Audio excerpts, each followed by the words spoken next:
Hello, my darling, and welcome to today's story time. One evening, as I was lying flat on the deck of my steamboat, I heard voices approaching, and there were the nephew and the uncle strolling along the bank. I laid my head on my arm again, and had nearly lost myself in a doze, when someone said in my ear, as it were, "I am as harmless as a little child, but I don't like to be dictated to. Am I the manager, or am I not? I was ordered to send him there. It's incredible." I became aware that the two were standing on the shore alongside the forepart of the steamboat, just below my head. I did not move. It did not occur to me to move. I was sleepy. The uncle grunted. "It is unpleasant." "He has asked the administration to be sent there," said the other, with the idea of showing what he could do. And as I was instructed accordingly, look at the influence that man must have. Is it not frightful? They both agreed it was frightful, and made several bizarre remarks. Make rain and fine weather. One man, the council, by the nose. Bits of absurd sentences that got better of my drowsiness, so that I had pretty near the whole of my wits about me when the uncle said, "Climate may do away with this difficulty for you. Is he alone there?" "Yes," answered the manager. "He sent his assistant down the river with a note to me in these terms: Clear this poor devil out of the country. Don't bother sending me more of that sort. I'd rather be alone than have the kind of men you can dispose of with me." It was more than a year ago. Can you imagine such impudence? "Anything since then?" asked the other hoarsely. "Ivory," jerked the nephew. "Lots of it. Prime sort.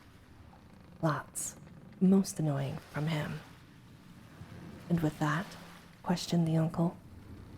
"Invoice," was the reply fired back, so to speak. Then silence. I knew they had been talking about Kurtz.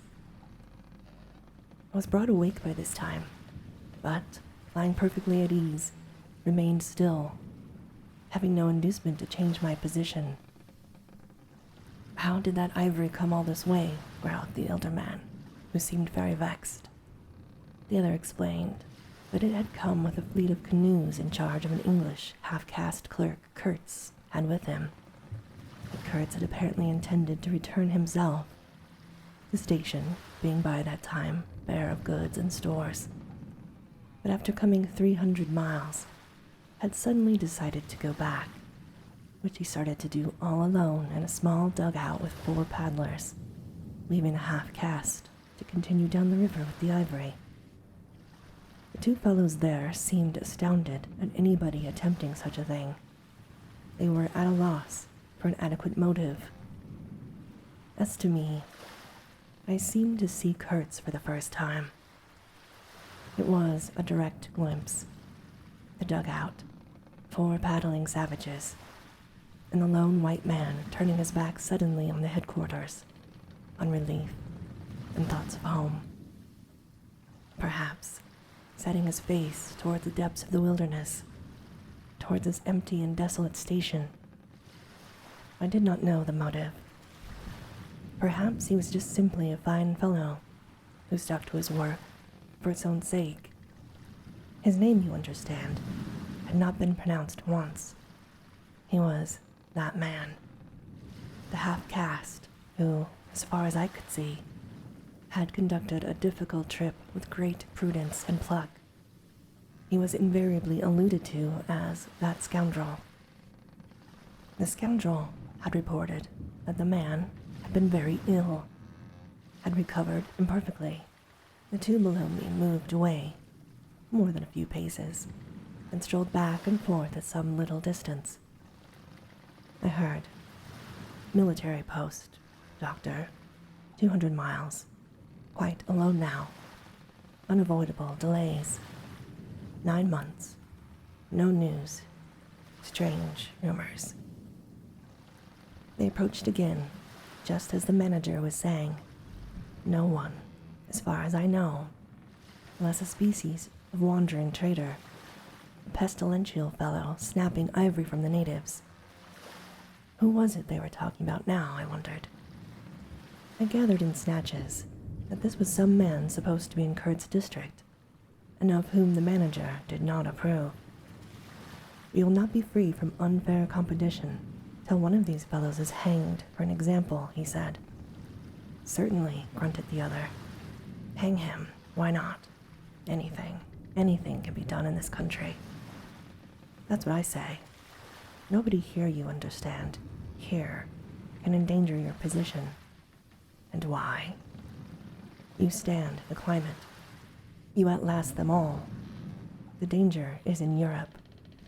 But there, before I left, I took care to... They moved off and whispered. Then their voices rose again. The extraordinary series of delays is not my fault. I did my best, the fat man said. He sighed, very sad. And the pestiferous absurdity of his talk, continued the other. He bothered me enough when he was here. Each station should be like a beacon on the road towards better things. A center for trade, of course, but also for humanizing, improving, instructing. Conceive you, that ass. And he wants to be manager. No, it's... Here he got choked by excessive indignation, and I lifted my head the least bit. I was surprised to see how near they were, right under me. I could have spat upon their hats. They were looking on the ground, absorbed in thought. The manager was switching his leg with a slender twig. His sagacious relative lifted his head. You've been well since you came out this time, he asked. The other gave a start. Oh, I? Oh, like a charm. Like a charm. But the rest, oh my goodness. All sick. They die so quick, too, that I haven't had the time to send them out of country. It's incredible. The other answered. Just so. Ah, my boy, trust to this. I say, trust to this. I saw him extend his short flapper of an arm for a gesture that took in the forest, the creek, the mud, the river. It seemed to beckon with a dishonoring flourish before the sunlit face of the land, a treacherous appeal to the lurking death, to the hidden evil, to the profound darkness of its heart. It was so startling that I leaped to my feet and looked back at the edge of the forest, as though I had expected an answer of some sort to that black display of confidence. You know the foolish notions that come to one sometimes. The high stillness confronted these two figures with its ominous patience, waiting for the passing away of fantastic invasion. They swore aloud together, out of sheer fright, I believe. Then, pretending not to know anything of my existence, turned back to the station. The sun was low, and leaning forward side by side, they seemed to be tugging painfully uphill their two ridiculous shadows, of equal length, that trailed behind them slowly over the tall grass, without bending a single blade. In a few days, the El Dorado expedition went into the patient wilderness, that closed upon it as a sea closes over a diver. Long afterwards, the news came that all the donkeys were dead. I know nothing as to the fate of the less valuable animals. They, no doubt, like the rest of us, found what they deserved. I did not inquire. I was then rather excited at the prospect of meeting Kurtz very soon. When I say very soon, I mean it comparatively.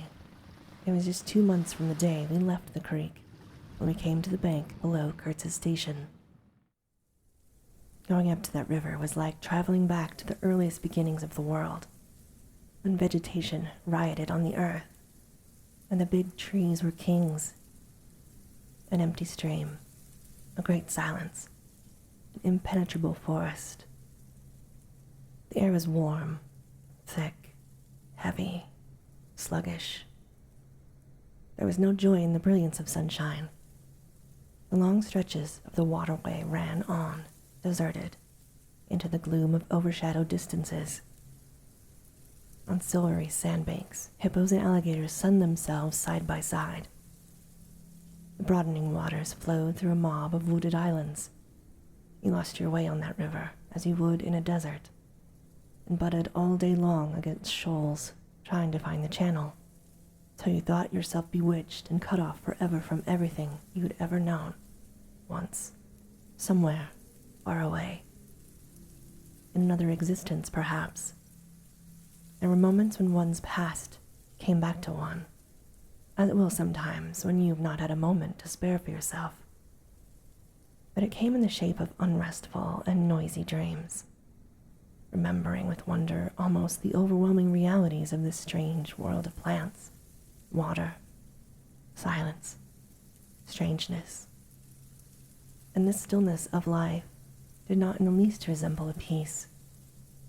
It was the stillness of an implacable force brooding over an inscrutable intention. It looked at you with a vengeful aspect. I got used to it afterwards. I did not see it anymore.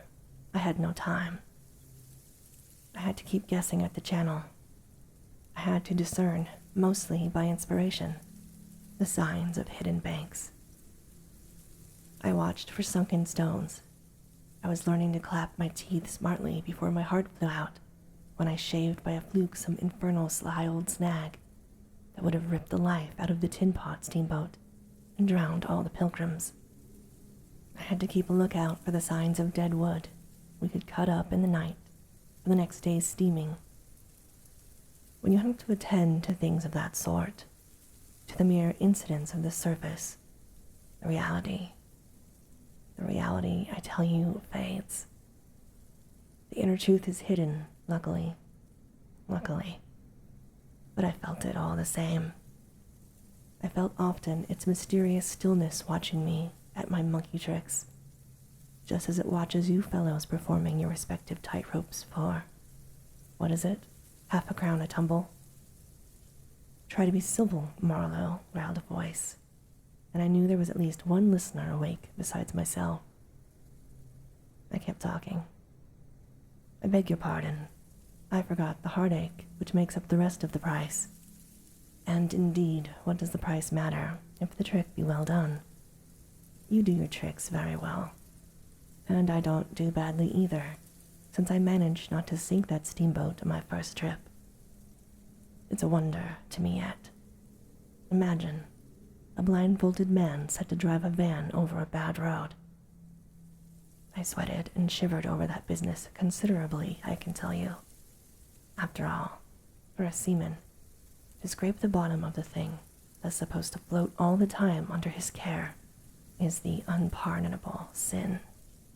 No one may know of it, but you never forget the thump, right? A blow on the very heart. You remember it. You dream of it.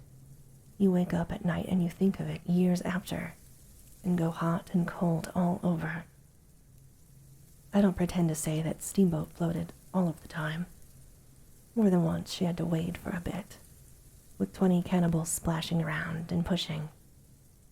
We had enlisted some of these chaps on the way for the crew. Fine fellows, cannibals, in their place. They were men one could work with, and I am grateful to them. And, after all, they did not eat each other before my face. They had brought along a provision of hippo meat, which went rotten, and made the mystery of the wilderness stink in my nostrils. I can still smell it now. I had the manager on board, and 3 or 4 pilgrims, with their staves, all complete. Sometimes we came upon a station close by the bank, clinging to the skirts of the unknown, and the white men rushing out of a tumble-down hovel, with great gestures of joy and surprise and welcome. Seemed very strange. It had the appearance of being held there captive by a spell. The word ivory would ring in the air for a while, and on we went again into the silence, along empty reaches, round the still bends, between the high walls of our winding way. reverberating in hollow claps, the ponderous beat of the stern wheel. Trees, trees, millions of trees, massive, immense, running up high, and at their foot, hugging the bank against the stream, crept the little begrimed steamboat, like a sluggish beetle crawling on the floor of a lofty portico. It made you feel very small, very lost, and yet it was not altogether depressing, that feeling. After all, if you were small, the grimy beetle crawled on, which was just what you wanted it to do. Where the pilgrims imagined it crawled to, I don't know. To some place where they expected to get something, I bet. For me, it crawled toward Kurt's, exclusively. But when the steam pipes started leaking, we crawled very slow. The reaches opened before us and closed behind, as if the forest had stepped leisurely across the water to buy the way for our return. We penetrated deeper and deeper into the heart of darkness. It was very quiet there.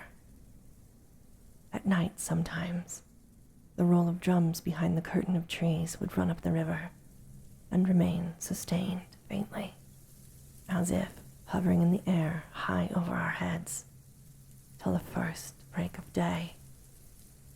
Whether it meant war, peace, or prayer, we could not tell. The dawns were heralded by the descent of a chill stillness. The woodcutters slept. Their fires burned low. The snapping of a twig would make you start. We were wanderers on a prehistoric Earth, on an Earth that wore the aspect of an unknown planet. We could have fancied ourselves the first of men, taking possession of an accursed inheritance, to be subdued at the cost of profound anguish and of excessive toil. But suddenly, as we struggled around a bend, there would be a glimpse of rush walls, of peaked grass roofs, a burst of yells, a whirl of black limbs, a mass of hands clapping, of feet stamping, of bodies swaying, eyes rolling, under the droop of heavy and motionless foliage. The steamer toiled along slowly on the edge of a black and incomprehensible frenzy. The prehistoric man was cursing us, praying to us, welcoming us, who could tell? We were cut off from the comprehension of our surroundings. We glided past like phantoms, wondering and secretly appalled, as sane men would be before an enthusiastic outbreak in a madhouse. We could not understand because we were too far and could not remember, because we were traveling in the night of first ages, of those ages that are gone, leaving hardly a sign and no memories. The earth seemed unearthly. We are accustomed to look upon the shackled form of a conquered monster, but there, you can look at a thing monstrous and free. It was unearthly, and the men were, no, they were not inhuman. Well, you know, that was the worst of it. This suspicion of their not being inhuman. It would come slowly to one. They howled and leaped and spun and made horrid faces. But what thrilled you was just the thought of their humanity, like yours, the thought of your remote kinship with this wild and passionate uproar. Ugly. Yes, it was ugly enough. But if you were man enough, you would admit to yourself that there was in you just the faintest trace of a response to the terrible frankness of that noise, a dim suspicion of there being a meaning in it, which you so remote from the night of first ages, could comprehend. And why not? The mind of man is capable of anything, because everything is in it, all the past as well as all the future. What was there after all? Joy, fear, sorrow, devotion, valor, rage. Who can tell?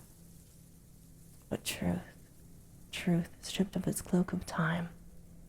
Let the fool gape and shudder, the man knows, and can look on with a wink. But he must at least be as much of a man as these on the shore. He must meet that truth with his own true self, with his own inborn strength. Principles won't do. Acquisitions, clothes, pretty rags. Rags that would fly off at the first good shake. No, you want a deliberate belief. An appeal to me in this fiendish row, is there? I hear, I admit, but I have a voice too. And for good or evil, mine is the speech that cannot be silenced. Of course, a fool, what with sheer fright and fine sentiments, is always safe. Who's that grunting? You wonder I didn't go ashore for a howl and a dance. Well, no, I didn't. Fine sentiments, you say? Fine sentiments be hanged. I had no time. I had to mess about with white lead and strips of woolen blanket, helping to put bandages on those leaky steam pipes. I had to watch the steering and circumvent those snags and get the tin pot along by hook or by crook. There was surface truth enough in these things to save a wiser man.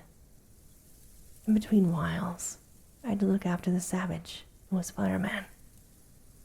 He was an improved specimen. He could fire up a vertical boiler. He was there below me, and, upon my word, to look at him was as edifying as seeing a dog in a parody of breeches and a feather hat, walking on his hind legs. A few months of training had done for that really fine chap. He squinted at the steam gauge and at the water gauge with an evident effort of intrepidity, and he had filed the teeth too, the poor devil, and the wool of his patch shaved into strange patterns, and 3 ornamental scars on each of his cheeks. He ought to have been clapping his hands and stamping his feet on the bank, instead of which he was hard at work, a thrall to strange witchcraft, full of improving knowledge. He was useful because he had been instructed, and what he knew was this, that should the water in that transparent thing disappear, the evil spirit inside the boiler would get angry for the greatness of its thirst and take a terrible vengeance. So he sweated and fired up and watched the glass fearfully, with an impromptu charm made of rags tied to his arm, and a piece of polished bone as big as a watch stuck flatways through his lower lip. He watched while the wooded bank slipped past us slowly. The short noise was left behind, the interminable miles of silence, and we crept on, towards Kurtz. But the snags were thick, the water was treacherous and shallow. The boiler seemed indeed to have a sulky devil in it, and thus neither that fireman nor I had any time to peer into our creepy thoughts. Some 50 miles below the inner station, we came upon a hut of reeds, an inclined and melancholy pole, with the unrecognizable tatters of what had been a flag of some sort flying from it. Also, a neatly stacked woodpile. This was unexpected. We came to the bank, and on the stack of firewood found a flat piece of board with some faded pencil writing on it. When deciphered, it said, "Wood for you, hurry up, approach cautiously." There was a signature, but it was illegible. But not Kurt's, a much longer word. Hurry up. Where? Up the river? Approach cautiously. We had not done so.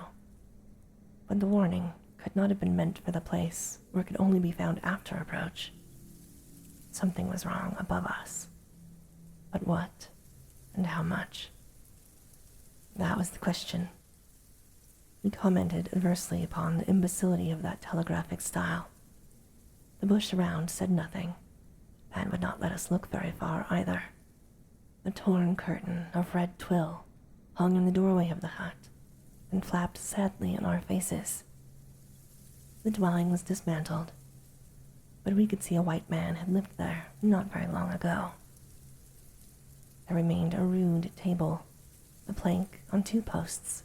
A heap of rubbish reposed in a dark corner. And by the door I picked up a book. It had lost its covers, and the pages had been thumbed into a state of extremely dirty softness, but the back had been lovingly stitched afresh with white cotton thread, which looked clean still. It was an extraordinary find. Its title was An Inquiry into Some Points of Seamanship by a man called Towser. Towson, some such name. Master in His Majesty's Navy. The matter looked dreary reading enough, with illustrative diagrams and repulsive tables of figures, and the copy was 60 years old. I handled this amazing antiquity with the greatest possible tenderness, lest it should dissolve in my hands.